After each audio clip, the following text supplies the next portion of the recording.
Բարի առավոտ։ Վաղը մարտի 8-ն է կանանց իրավունքների պաշտպանության միջազգային օրը եւ վաղը Հայաստանում մեկնարկելու է մի շարք միջոցառումներ։ Այդ առիթով այսօր մեդիա կենտրոնում են կանանց իրավունքների պաշտպանությամբ զբաղվող հասարակական կազմակերպությունների ներկայացուցիչներ, ովքեր կներկայացնեն մեկամսյա միջոցառումները, նաեւ կխոսեն գենդերային հիմքով Հայաստանում կանանց բռնությունների մասին ինֆորմացիաներ կտրամադրեն եւ կխոսեն կանանց իրավունքների խախտումներից Հայաստանում։ Մեր հյուրերն են այսօր Սիրան Հովհաննիսյանը, Երևանի պետական համալսարանի գենդերային հետազոտությունների եւ առաջնորդության կենտրոնի արտաքին եւ հասարակայնության հետ կապերի բաժնի պատասխանատու,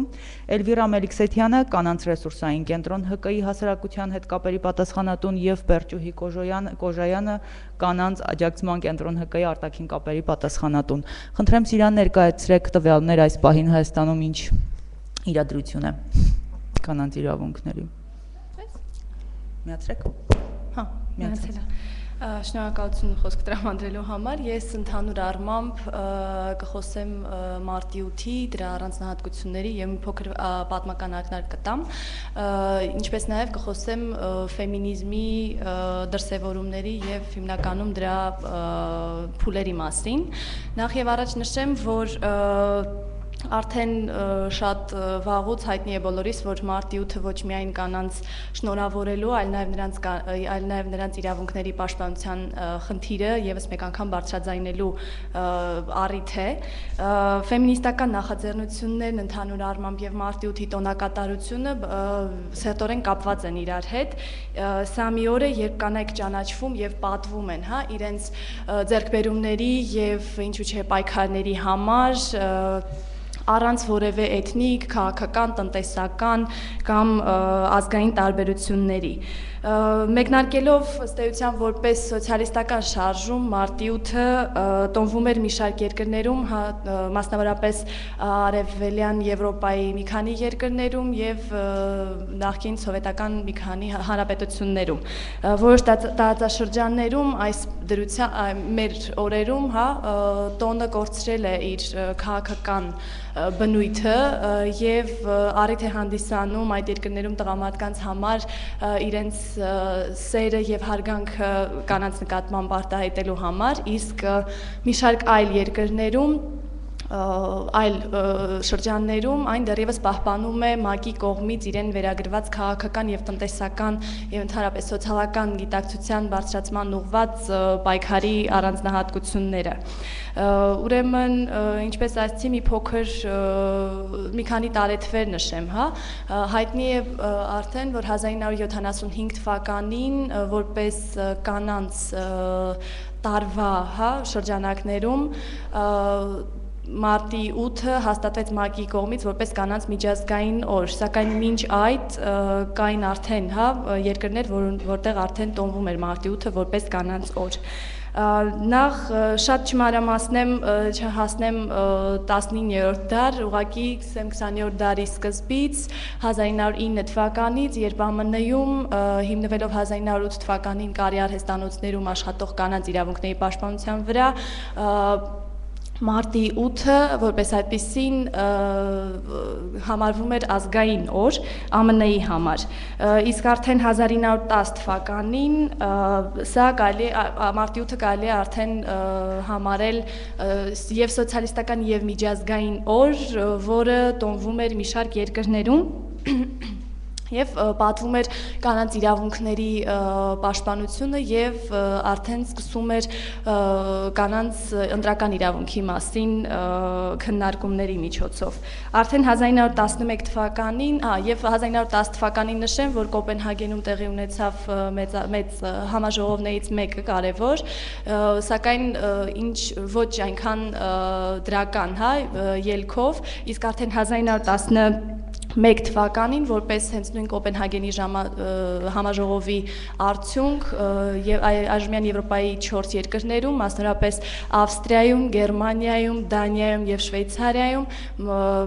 մարտի 8-ը, հա, հաստատվեց որպես ավելի շուտ ոչ թե հենց կոնկրետ մարտի 8-ը, այլ օր հաստատվեց կանանց որպես կանանց իրավունքների պաշտպանության օր եւ սա հիմնվում էր նրա վրա, որ մի շարք ինչպես նշում են մի շարք աղբյուրներ 1 միլիոնից ավել կանայք եւ տղամարդիկ դուրս էին եկել հանրահավաքների նշված երկրներում եւ փորձում էին հաստատել կանանց հատկապես ընտրական եւ աշխատանքային իրավունքները։ Սիրան, շնորհակալություն պատմական ակնարկի համար։ Հետաքրքիր կլիներ մեր օրերին վերադառնալ եւ Հայաստանում գենդերային հիմքով բռնության մասին տվյալներ, եթե տեղեկություններ կան այդ մասին։ Իմ գործընկերներ եւ մյուս բանախոսները դրան կանդրադառնան, այդ իսկ պատճառով դուք այո պատմական ակնարկ այո։ Շատ լավ։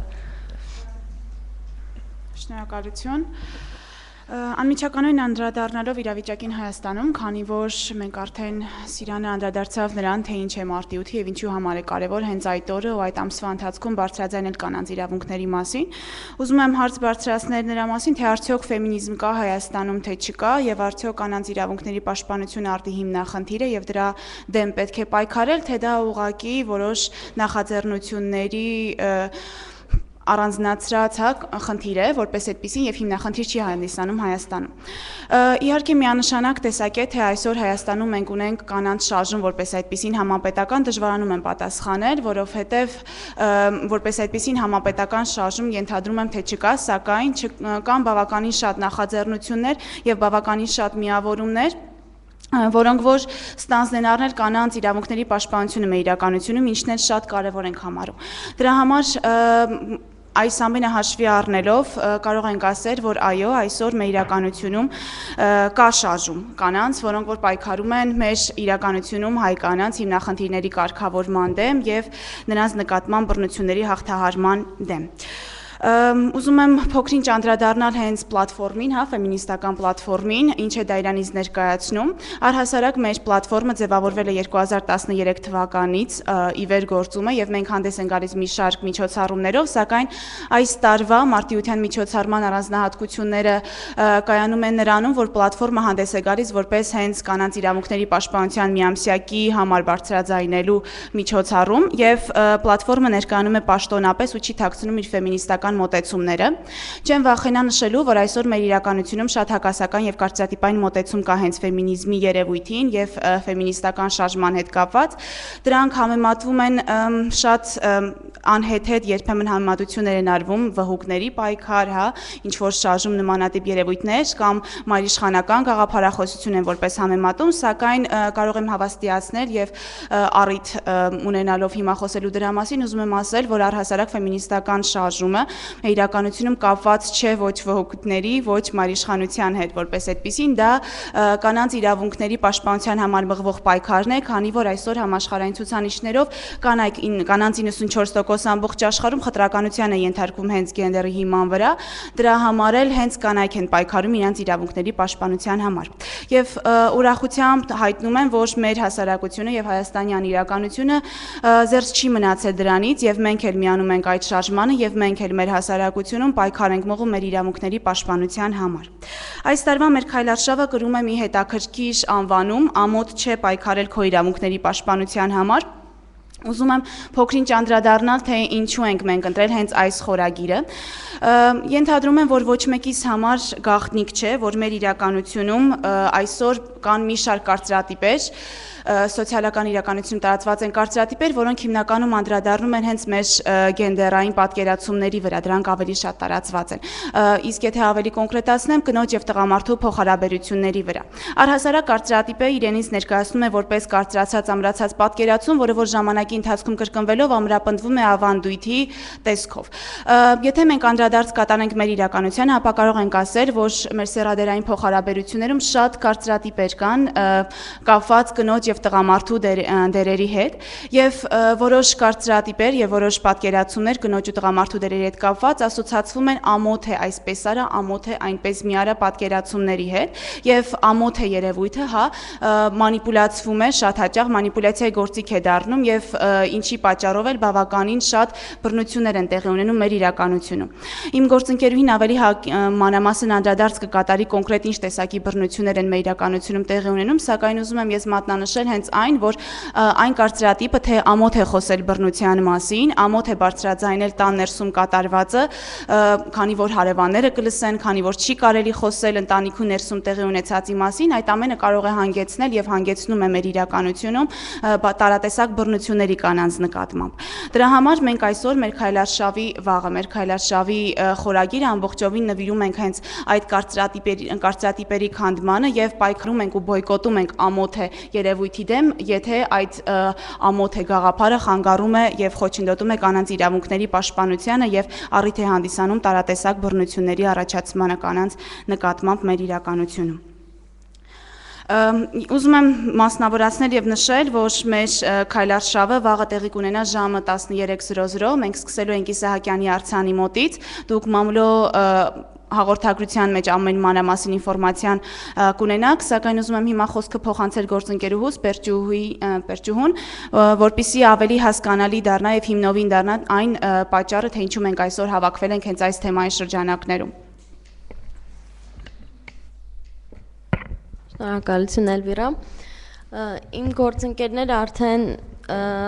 ասեցին թեորիան, այսպես ասած, պատմեցին։ Ես կուզեմ անդրադառնամ ավելի պրակտիկ կողմին, թե Հայաստանում մեր իրականության մեջ մի քանի ոլորտներում ինչ տիպի բռնություն է կիրառվում կանանց հանդեպ եւ ինչ խտրականություն է արվում կանանց հանդեպ, միայն այն պատճառով, որովհետեւ նրանք կին են։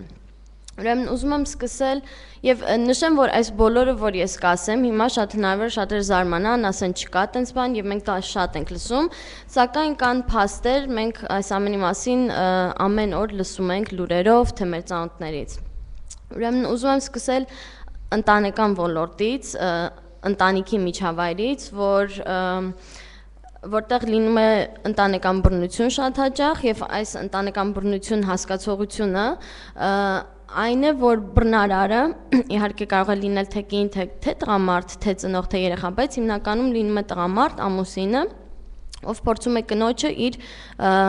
հսկողության տակ պահել, իր ուժը կիրառել հսկողության տակ պահել կնոջը։ Սա բխում է իհարկե այդ կարծրատիպերից, որ Էլվիրան նշեց, որ այսինքն կարծրատիպեր, որ թույլ են տալիս տղամարդուն ամեն ինչ, իսկ կինը պետք է լինի ավելի խոնարհ, հեզ, հնազանդվող։ Իհարկե սրանք շատ լավ բաներ են, բայց երբ որ այդ խոնարհ լինելը, հեզ լինելը չեն խոչընդոտում քո իրավունքները պաշտպանելը, քո հիմնական ամենաառաջնային իրավունքները։ Այսպիսով ընտանեկան բռնությունը մի քանի տեսակի է լինում, ես շատ չեմ անխորանա դրա մեջ, բայց ցանկացած ընտանեկան բռնություն մնում է հիմնական մեր հասարակության մեջ մնում է փակ դռների ետևում, այսինքն ինչ էլ լինի, թե լինի թեթև հոգեբանական ճնշում զոհի հանդեպ, թե լինի շատ ծայրահեղ ֆիզիկական եւ ամեն տեսակի բռնություն զոհի հանդեպ, մենք շատ հաճախ լսում ենք, որ ասում են, դե ամոթ է, մի բարձրաձայնի, բա ինչ կասեն, ընտանիքիդ պատիվը կգցես եւ այլն։ Եվ սա ընդլայնվում է, հասնում է մինչեւ այն բանին, որ կինը նույնիսկ իր կյանքով կարող է վճարել այդ ամոթեների համար, բայց իր իրավունքները չպաշտպանել։ Եվ մենք ունենք բազում դեպքեր, այս տարի արդեն այս նույն ընտանեկան բռնության հետևանքով մահացել է 4 կին եւ ընդամենը մարտ ամիսն ենք մենք։ Ցավոք սրտի այս թվերը մի շատանում են, անցած տարի, նախանցած տարի էլ տվյալներ կան։ Մեր աշխատանքի հիման վրա ես կարող եմ ասել, որ սրա հիմնական, այսինքն այս երևույթի դեմ պայքարելու միջոցը նա է, որ բարձրաձայնենք, խոսենք, ասենք, պայքարենք մեր իրավունքների համար։ Ես անցնեմ հաջորդ ոլորտին, որ շատ ավելի տաբու է եւ եթե ընտանեկան բռնության դեպքում ինչ որ մի առաջընթաց կա, որ խոսենք դրա մասին, օգնություն փնտրենք, բարձրաձայնենք, ապա սեռական բռնության դեպքում դա շատ ավելի քիչ է, շատ տաբու է, չի խոսում դրա մասին եւ հիմնականում նույնիսկ երբ ինցեստի մասին է խոսքը, նամանավանդ ես կասեի, երբեք չի ասվում այդ մասին։ Դրսի աշխարհը պիտի չիմանա, որովհետեւ ամոթ է։ Եվ այս ամենը հասկանում եք ոնց են կապում մենք մեր երթի եւ միջոցառումների խորագրի հետ։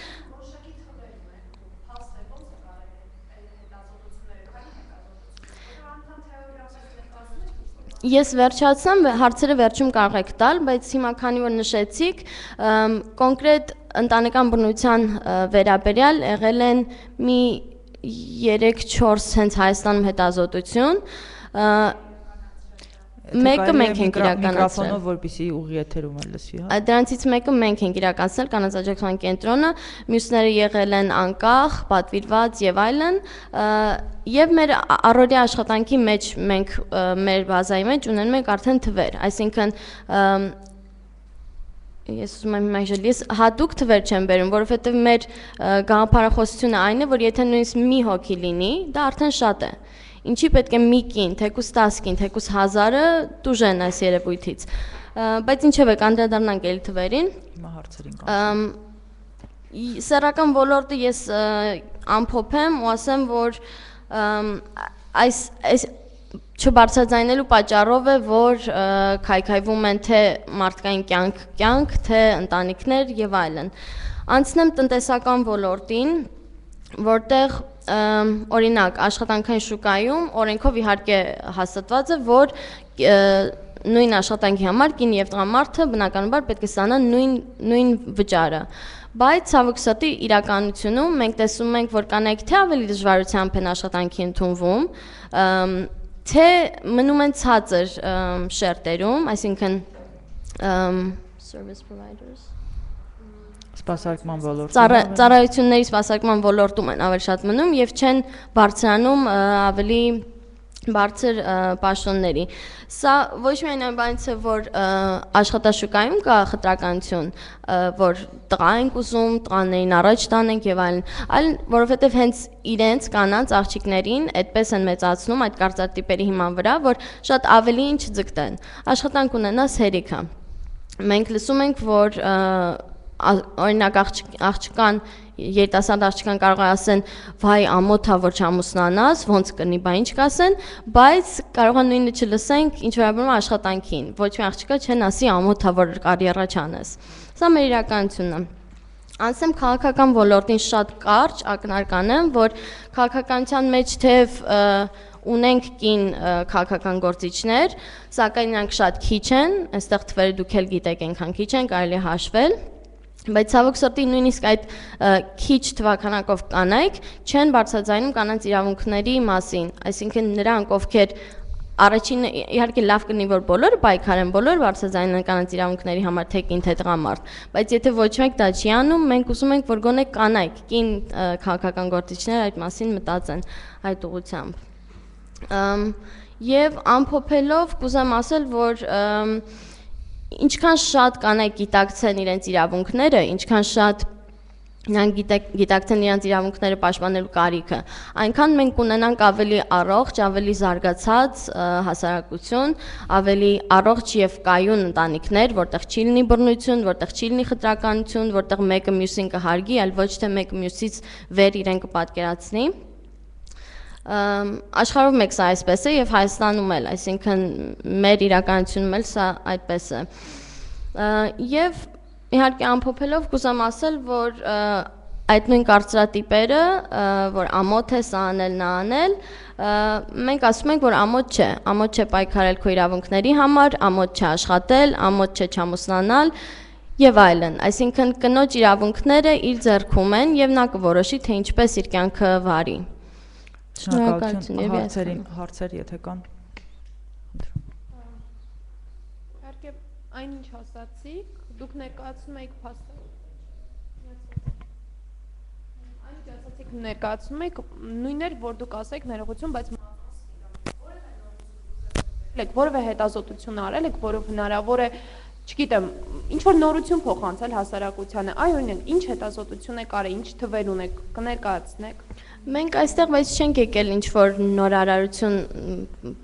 ասելու կամ ինչ-որ հետազոտության արդյունքներ ներկայացնելու, մենք ուզում ենք հենց դա անենք, ներկայացնենք իրական պատկերը, որտեվ եթե ձեր համար մածունը սպիտակ է այս հարցի շուրջ, շատ մարդիկ կան, որ դեռևս այս մեր ասածները կասկածում են, որ այդպես չի։ Ինչ վերաբերում է կասկածի տակ չպետք է առնեն, թե Երևի ես մի հատ անդրադառնամ, հա դրան։ Եթե նայել եք մամլո հաղորդագրությունը, հա, մենք այսօր հավաքվել ենք հիմնանպատակը, որպեսզի վաղվա մեր քայլարշավի մասին ամփոփենք եւ փոխանցենք ձեզ, հա, որ մենք վաղը հենց այս կարծրատիպերի թեմայի շրջանակներում պետք է քայլարշավ իրականացնենք։ Եթե ձեզ հետաքրքրում է անմիջականոն հետազոտությունների բաժինը, ապա մենք գցել ենք նաեւ ձեզ միջոցառումների ցանկ եւ այս միամսյակի ընթացքում մենք նաեւ պատրաստում ենք հետազոտություն ներկայացնել, որը վերաբերում է կնոջ սեռական ու վերարտադրողական առողջության, սեռի հիման վրա աբորտի ցուցանիշների վերաբերյալ, այսինքն վերջին հետազոտությունը, որ արվել է հենց այդ իրականությունում։ Դրա համար հետազոտության մասին տվյալներ, որը որ ձեզ կհետաքրքրեն, հավանաբար դուք հիմա դրա ակնկալիքով եք եկել, դուք կարող եք լսել հենց համապատասխան օրը, երբ որ այդ հենց միջոցառումը կիրականանա։ Այսօրվա ֆորմատը մի քիչ այլ է, որովհետև ամեն անգամ չէ, որ դու պետք է ունենաս հետազոտություն, ունենաս ինչ-որ չափազանց թվեր, հա, մեծ թվեր, որպեսզի կարողանաս բարձրաձայնել ինչ-որ խնդրի մասին։ Դրա համար այսօր մենք ուզում ենք իրավիճակի մասին ամփոփում տալ, հա, թե ինչ է իրականացում, ինչ է տեղի ունենում ու ինչին են ուղղված մեր հետագա քայլերը։ Եթե կոնկրետ հարց կա, խնդրում եմ ասեք, ես կփորձեմ պատասխանել, հիմնված մինչև այսօր մեր իրականացված հետազոտությունների վերադաշտում։ Շատ լավ, եւ մի հարց էլ, ձեր ոճը դուք հատուկ եք այդպես ընտրել համապատասխանեցնել կարմիր շրթներկ, սպիտակ վելնաշապիկ եւ կա արդյոք որևէ նպատակ դրանում, թե չէ։ Երևի սա մի քիչ ոչ ֆորմալ պատասխան կտամ, բայց իսկապես այո, որովհետեւ վերջերս մենք առնչվել ենք նաեւ կարծրատիպ է, հա, այն որ կինը երբ կարմիր շրթներկ է քսում, դա հիմնականում գայթակղելու մտադրություն ունի եւ հիմնականում տղամարդկանց գայթակղելու նպատակ։ Մենք դրա դեմ ենք պրոտեստում, ճիշտ է, ոչ ֆորմալ հարթակում, բայց հատկանշական ու հետաքրքիր է, որ նկատում եք դա, որ կարմիր շրթներկը կանանց համար դա ոչ թե տղամարդկանց գայթակղելու, այլ նաեւ սեփական ինքնուրույնությունը մատնանշելու երևույթ է։ Ափսոս տեղյակ չէի կմիանայի։ Այլ հարցեր։ Եթե որևէ դիտարկում ունեք հավելելու։ Եթե չէ, ես ամփոփելով թերևս ավելի կոնկրետացնենք, որ վաղվանից մեկնարկում է միամսյակը կանանց եւ կան միջոցառումների մի շարք։ Վաղը ժամը 1-ին Ավետիք Իսահակյանի արձանի մոտից քայլարշավ է լինելու, ամոթ չէ պայքարել քո իրավունքների համար խորագրով եւ բոլորը կարող են միանալ երթին, չգիտեմ որ ուղղությամբ եք շարժվելու, ճիշտն ասած, այդ գուցե մանրամասնեք։ Այո, ես մանրամասնել, հա, վաղը ժամը 1-ին Իսահակյանի արձանի մոտից, հա, հարևանությամբ մենք կսկսենք մեր քայլարշավը եւ ուղղությունը կլինի Աբովյան փողոց, Հանրապետության հրապարակ, Հյուսիսային պողոտա եւ կավարտենք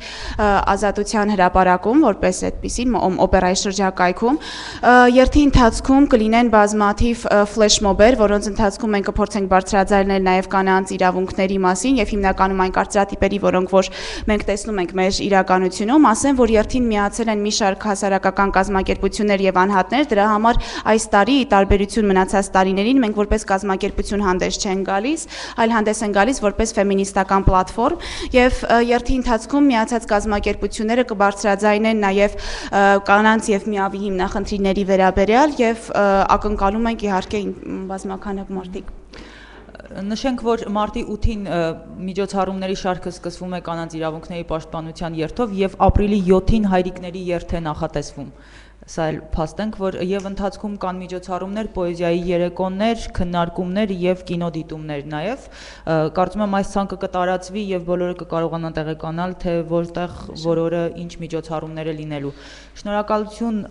Քայլերթը մեզ մոտ ազդարարելու համար։ Մեդիա կենտրոնում էին այսօր Սիրան Հովհաննիսյանը, Երևանի Պետական համալսարանի գենդերային հետազոտությունների եւ առաջնորդության կենտրոնից, Էլվիրա Մելիքսեթյանը կանանց ռեսուրսային կենտրոն ՀԿ-ից եւ Պերճուհիկ Կաժոյանը կանանց աջակցման կենտրոնից։ Ես Աղավնի Եղիազարյանն եմ, շնորհակալություն ուշադրության համար, կհանդիպենք։